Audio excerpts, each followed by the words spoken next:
भाद्रपद मास की शुक्ल चतुर्थी का दिन था। कैलाश पर्वत पर माता पार्वती ने अपने पुत्र गणेश का जन्मोत्सव बड़े उत्साह से मनाया।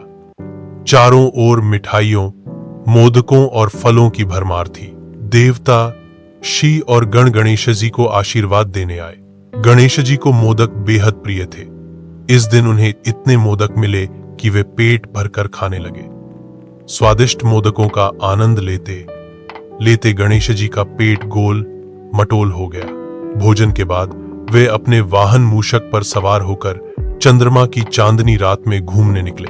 रात का दृश्य अद्भुत था। गगन में पूर्णिमा जैसा चांद चमक रहा था, तारे टिमटिमा रहे थे और चारों ओर शीतल बयार बह रही थी। पर तभी चंद्रमा ने गणेश जी को देखकर हल्की सी हंसी हंस दी।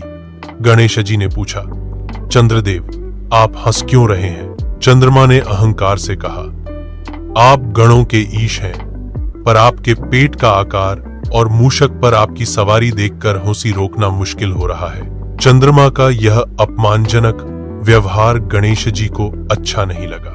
उन्होंने क्रोधित होकर कहा, चंद्रमा, तुम्हारे इस घमंड के कारण मैं तुम्हें शाप देता हूं कि आज से जो भी तुम्हारा दर्शन करेगा उस पर मिथ्या दोष लगेगा और उसे अपमान सहना पड़ेगा। चंद्रमा घबरा गए। उन्होंने तुरंत क्षमा मांगी। देवता और शिव भी मध्यस्थ बनकर गणेश जी से आग्रह करने लगे कि शाप को पूर्ण रूप से न रखें। गणेश जी का हृदय दयालु था। उन्होंने कहा, ठीक है, मैं अपना शाप आंशिक कर देता हूं। भाद्रपद शुक्ल चतुर्थी के दिन जो कोई तुम्हारा दर्शन करेगा उसी दिन मिथ्या दोष लगेगा, इसलिए इस तिथि को चंद्र दर्शन वर्जित होगा। किंवदंती है कि इस कारण गणेश चतुर्थी की रात चंद्रमा को देखना अशुभ माना जाता है। पर कहानी यहीं समाप्त नहीं होती। चंद्रमा ने अपनी भूल का प्रायश्चित करने के लिए गणेश जी की आराधना शुरू की।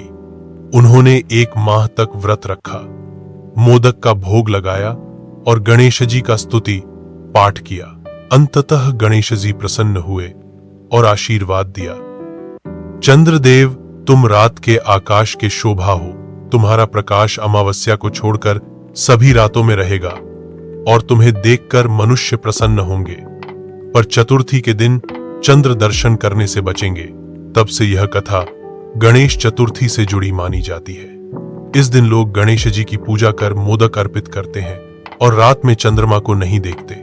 इस घटना से हमें यह शिक्षा मिलती है कि अहंकार विनाश का कारण बनता है। विनम्रता और क्षमा से ही वास्तविक सम्मान मिलता है। और सबसे महत्वपूर्ण, किसी के बाहरी रूप पर हंसी न उड़ाएं, क्योंकि असली शक्ति उसके भीतर होती है।